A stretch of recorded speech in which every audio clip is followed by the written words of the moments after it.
I just want to thank everyone for coming back after a very interesting little mid-afternoon snack. And to thank the university and Matsui and everyone for inviting us. It's been really great. This has been an amazing conference so far. Let's try to keep going. I may go a little bit over, but much like No, genius takes time. So I will do my best. So Sumida Gawa versus Sumida River. Going with the flow and examination, no translation. We did Sumida River, translated by Rick Emmert in the University of Hawaii in 2009. And Julie has talked about the kind of the rehearsal process that goes into it. It's quite long. Math teachers came over. It was Akira Matsui and Rick Emmert and Oshima Kinue coming over for a number of weeks over the course of about a semester and a half. And the students did everything from the hayashi to the chorus to koken and to the jiutai and the shitei. And we had two casts, and kokan also, yeah. And we had two casts, a male chorus singing for a female shitei and a female chorus singing for a male shitei. And then we had two kokata. One was Julie's daughter. And one was a very petite Indian woman who unfortunately has passed away, but she was amazing as the kokata. Is everyone familiar with Sumida Gawa, Sumida River? I don't need to go over the script or the story. Yeah? Maybe? Okay, good. Then I shan't. But we talk about No, and we question, and Tom brought up what is No, and Rick in, I think it was the contemporary No in contemporary theater that James Brandon put together a number of years ago, defined it as a No as performing art, which is presented by performers who have trained in the art forms, techniques, and employ such techniques to express its content. So, unlike Shakespeare, yeah, where we have this text, but it can be imposed on anything, and you can put it. We can do Richard III in any different context and layer things on top of it. If No is just done as the text itself, is it still No? We at Nohgaku certainly don't think so. Then it's just a play. But there is contemporary No, and it happens probably now once a year at least. There are shinsakumono, new No, but even shinsakumono that are about new things. So a couple of years back, there was a Polish writer wrote something based on Chopin called The Piano Tuner, and it was at the Kokuritsu Nohgaku at one of the places, but they had a grand piano and daisho.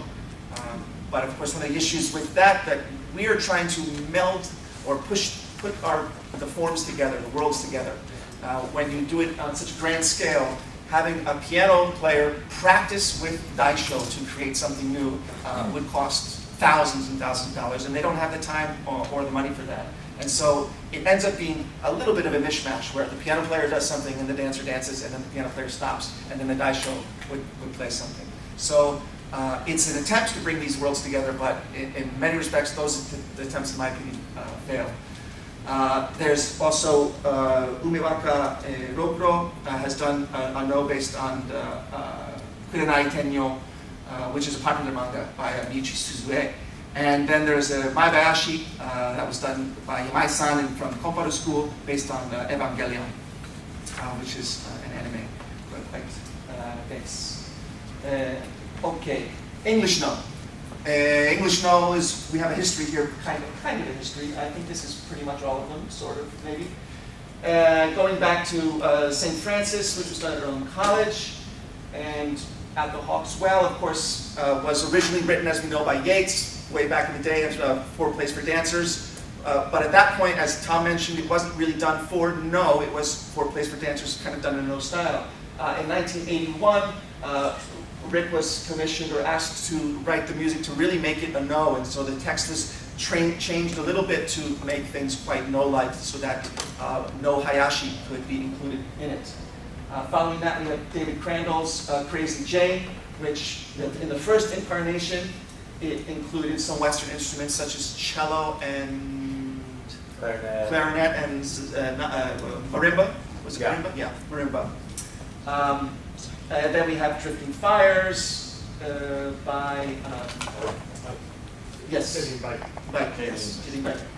The Linen Tree by David Crandall, Eliza by Alan Merritt, Crazy Horse by Eric N., Pine Barrens by Greg Giovanni, The Gull by Daphne Marlett, Pagoda by Jeanette Chong, Columbine by yours truly, Blue Moon Over Memphis by Deborah Brevoort, Oppenheimer again by Alan Merritt, and then Gettysburg by Elizabeth Dowd, and that will be hopefully happening in 2018, Yahoo!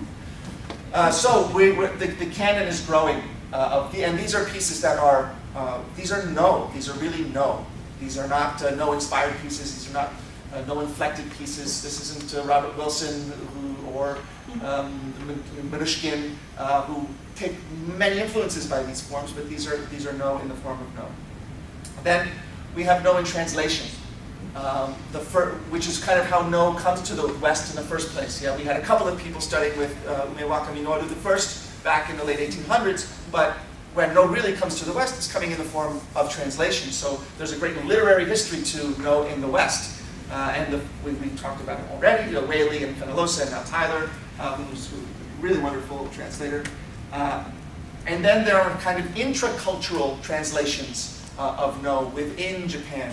No that has been taken and translated, but again, not no, right? This is like Yukio Mishima's, it's when it was put together in an anthology in English, it was called Modern No Plays. It's a terrible, terrible title because they're not modern no plays. They're classical no plays that have been turned into dramatic pieces of literature that have a kind of Aristotelian story to them imposed on top of the classical no story.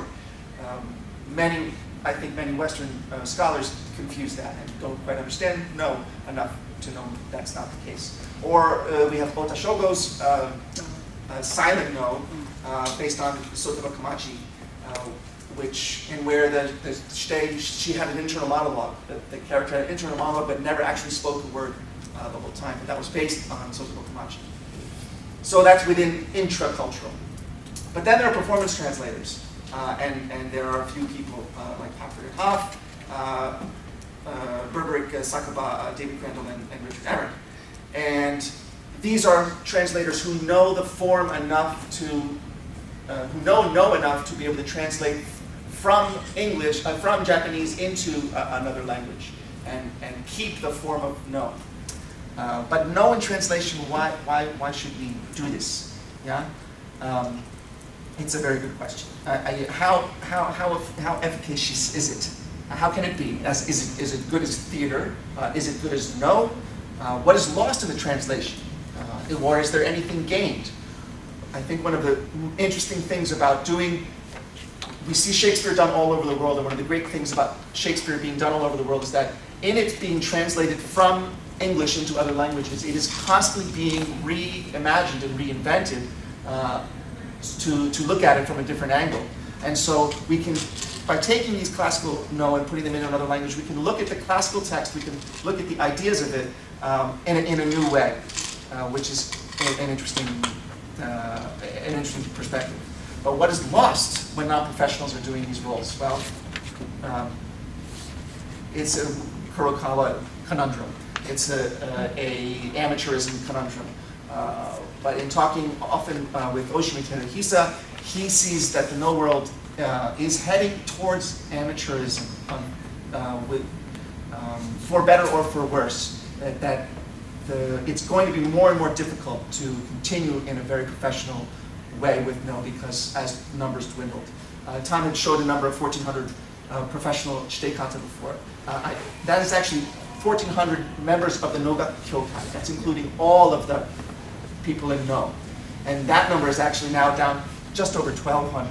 And so every year it is dropping and dropping and dropping. So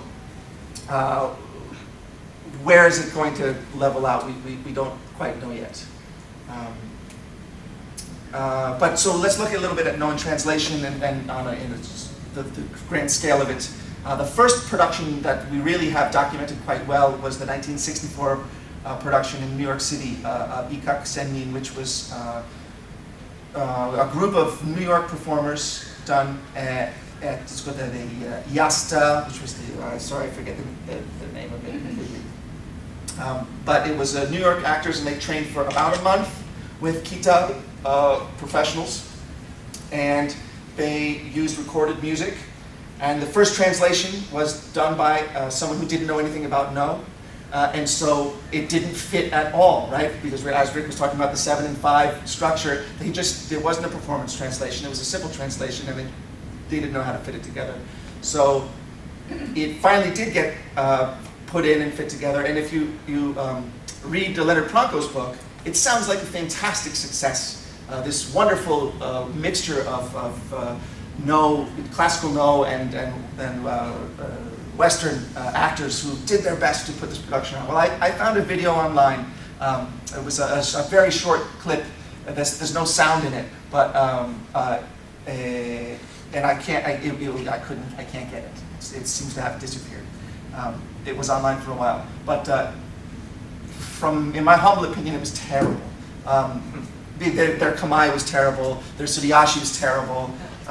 It looked like someone who didn't know anything about no, who was trained for 3 weeks and then put on a whole production. And now, but what the value of it? Well, certainly it brought things together, and it opened people's eyes, and it let people see what no is like for the first time. There is a record of Jerome Robbins going to see this production and being blown away by it. So and he was a layman, right? So he knew nothing about no, and he still found the power within it. And so for someone who has such a strong opinion and ability within physical theater. So even when no is done badly, there is a power to it. And then we have the University of Hawaii production, Matsukaze, 1990. So from 64 to 89, I'm not really sure of any productions that, well, there was one more? Well, I would say Matsui's at the University of Wisconsin. Did 1980. 1980. Of Funa Benkei. I mean, but it was also recorded music. I don't think you could. So, and then, but Hawaii has the tradition of doing it, kabuki, and then in 1989, and then I think Julie was in that production. Yeah, yeah, and then in 1986, Rick did Funa Benkei at the California. But that wasn't in English. That was Japanese. That was in Japanese. Yeah, right. And then we have 2009 Sumida River in Hawaii, and 2015 we just was Sumida River done in Texas at the University of the Incarnate Word, and with Kinue Oshima performing the shite role, and she is professional shite kata performing in English. So I wanted to show this here. We have in 64 recorded music, yeah? And then in 89 we have live music but student performers. And in 96 again we have, well, but that was in Japanese. But still, let's just say student performers and live music. In 2009 we have student performers and live music. And now in 2015 we're getting professional musicians, we're getting professional performers to do things in English. So while opera perhaps takes 200 years to go from Italian to any other language, now we have no reaching its kind of, watershed moment, and it's only taken 650 years, but let's keep going. And so, as Rick was talking about, we have syllable structure within no, and we have all of these different styles of singing and vocal production. So when you're translating things that are hyoshiawazu, without matched rhythm, it's much freer. Yeah, we have here, I have the Japanese here on the left and in the English on the right, and I was looking at syllable count, and on the Japanese I did syllable count based on the fushi and the little sesame seeds there. On English I did it based on syllable sound, on word count, more so. But let's just see. So this is the same section of the sashi style of the shite entering. So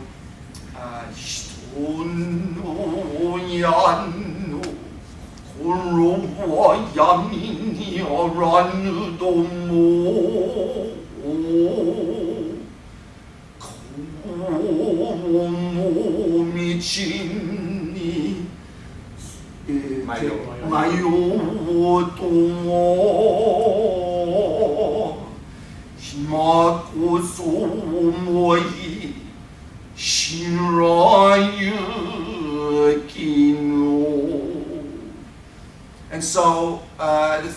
standard Sashi style of singing. Now, how does that sound in English? Yeah?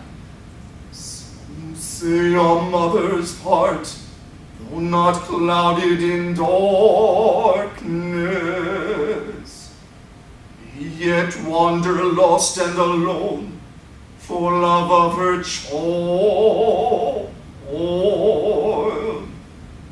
This very thing I now know well, for it is I wrong. So,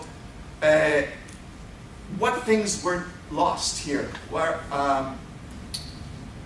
Rick managed to get all of the essential parts of the meaning within the same, almost the same syllabic structure, but there's last word here, this shirayuki, right? What happened to the shirayuki?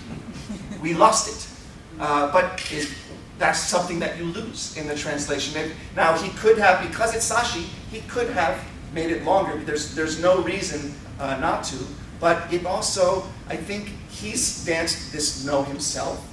He's studied this no, and so when the Japanese is in you, I think it is maybe perhaps more difficult to break away from it than if you're just coming from it without that experience. But I think he was able to really capture the feeling of the mother's heart. I think another interesting thing to point out is that he used the word mother, the mother's heart. But, hito no oya no, oya is not necessarily a mother, right? It's parent, but some say a parent's heart. Mother sounds much nicer. So there are these things that need to be taken into account in the translation. And much as I was saying about how Shakespeare translates Shakespeare, what words get pulled in, what you decide to choose becomes quite interesting. Now that's Sashi style, right? And so now there's Kotaba style, also unmatched. This is Tomoeda Akio, and let's listen to this section. The Japanese is on the side there, so I didn't write it out.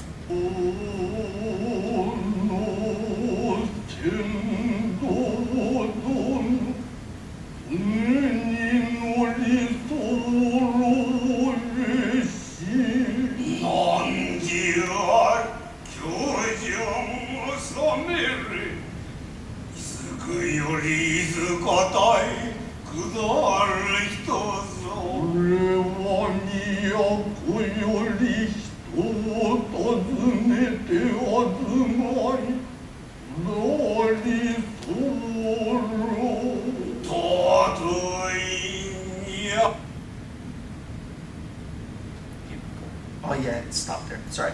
So, but you can hear, I think, that the shite, the tone of the shite is slightly lower than the tone of the waki. The speed of the shite is slightly slower than that of the waki. And so these are people who are so trained to not have to discuss this beforehand, of course. They just play and they adjust during the performance to fix that. Now let's listen to Hawaii version and people who have been training for 6 months.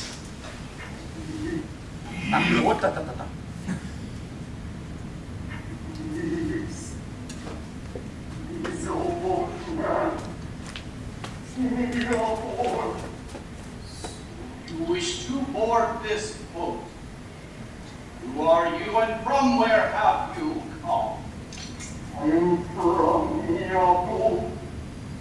And I have come to the east in search of someone. Even though you are from the capital, I see you are mad as well. So I wish to see you rave and dance for us. If you do not rave and dance, I will not let you aboard. Your talk is shameful indeed. Are you truly a ferryman who Sumida River? So the differences are quite large, I think. While we don't quite understand perhaps the Japanese, the energy, the conversation between the two of them, I think, is happening more in the transference of energy. Whereas in the English version, I find that these are two people talking to each other. And the give and take, the passing of the baton is much, I see it. I see them saying, I'm speaking, now you speak. You finish speaking, now I will speak. Whereas in the no, it's much more fluid. But at the same time, it's coming from someone now who's been studying for a long time.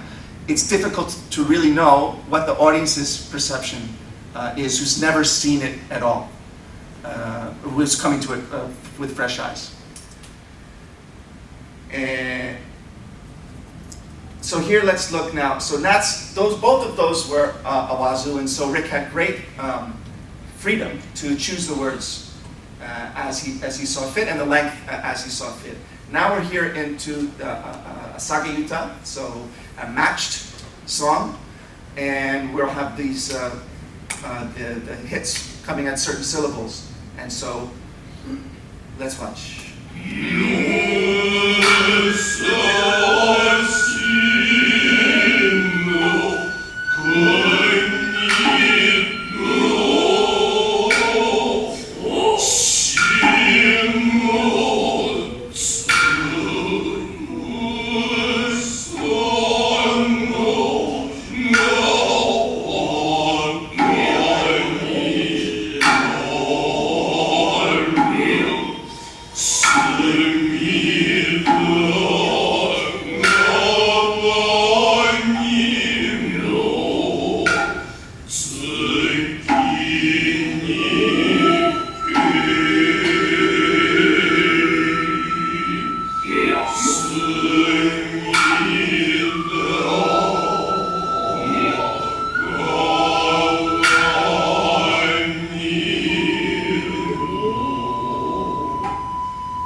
So the playing between the Hayashi and the Jiutai in the Japanese version, again, it had that same quality as the shite and the waki going back and forth between each other.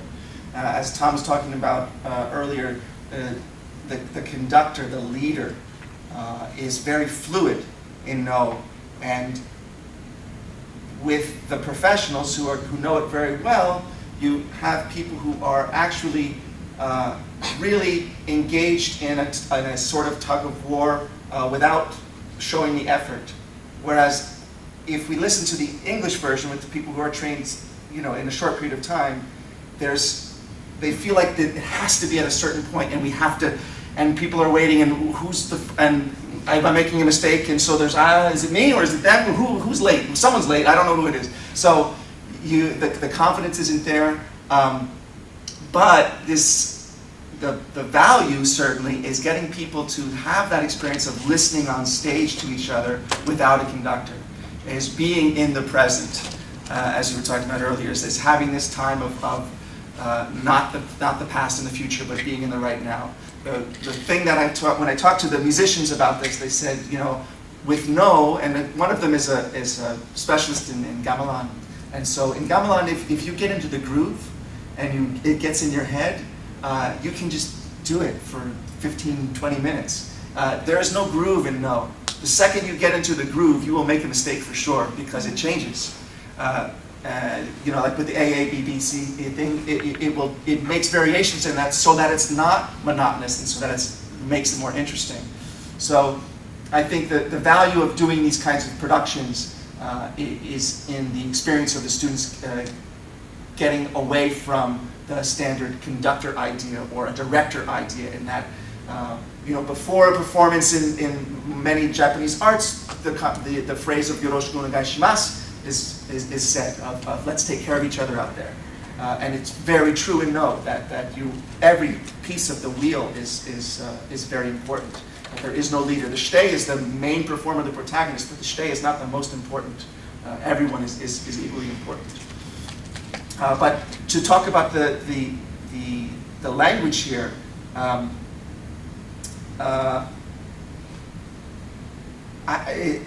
there seems to be, the English always seems to be much more descriptive and less textural. And I always have a hard time with it, but because certainly with something like, even, this is Skizeru, right? He's arriving at the place. And so even in Japanese, it's quite easy to understand, even if a lot of the Japanese is classical. This part, you know, Sumida gawa ni mo tsuki ni keru. I mean, that's very, we have arrived. And even there somehow, and it's probably just because I'm just so used to utai, there's something more pretty about the Japanese than I have at last come. I have how do you say I've arrived in a beautiful way? I don't know. It is difficult. I want to just say something. Not, this is on a defense. I take your point. One thing is very interesting. I felt was very important here, and I remember Shimotsu's sa is sung at the exact same place. Were you going to say that? So so in fact, the first word, right? So and I don't know. I said Masashi. That must have been autocorrect. It's Musashi. Yeah. So but in the Japanese, it's Musashi, and here where Musashi, because we need, it's English. There was something that's coming up is English. Of course, the verb is coming at the beginning of the word, the phrase. And Japanese often at the end. So a lot of the kata, it will not always match up correctly, because if you're going to end a sentence about looking at something, omiru, instead in the beginning, if it's in English, I'm looking out at the mountain. Well, but if it was in Japanese, yama o miru, right? So how do you do that? How do you shift things to make it fit without hammering it in there, without putting the round peg into the square block? But there were certain times where Rick was able to, just like here with Shimotsu, where it fit exactly right. He was able to get the word in the same place within the music. All right? So let's hear that one more time then, so you can hear it. No. Go back.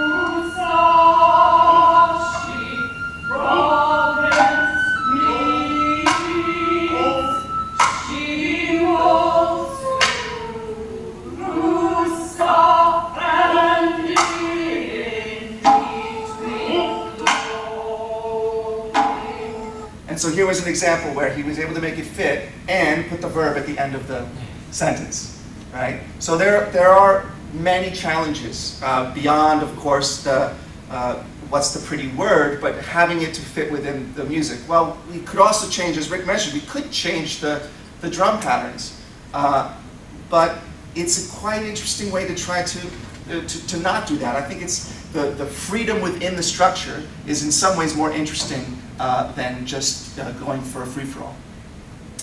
The last example I will show is the sad, sad part of the play, where the mother hears the screaming voice of her child within the grave mound, and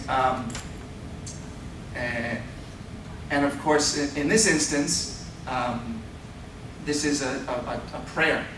So.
Noise was a hearing aid for someone in the audience.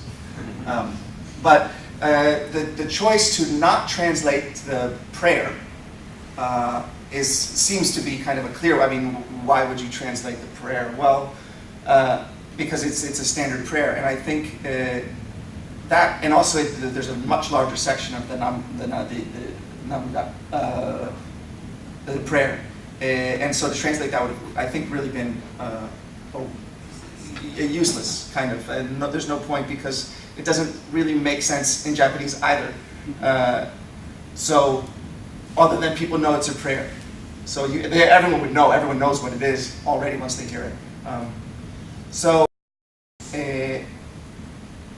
The effect of having the Japanese juxtaposed with the English, I think, was very good for the audience. And in conclusion, we gotta move on. The point of translation, it's educational, and it is entertaining. I think, I hope, and it's enlivening to the text. It's again, it's revisiting the text and looking at the text in fresh eyes on both sides of the language, the source language and the target language. But there are many drawbacks to it. But there are many drawbacks to translation in general. But I think it's definitely a worthy endeavor, and I hope we keep doing it every few years, just not every year.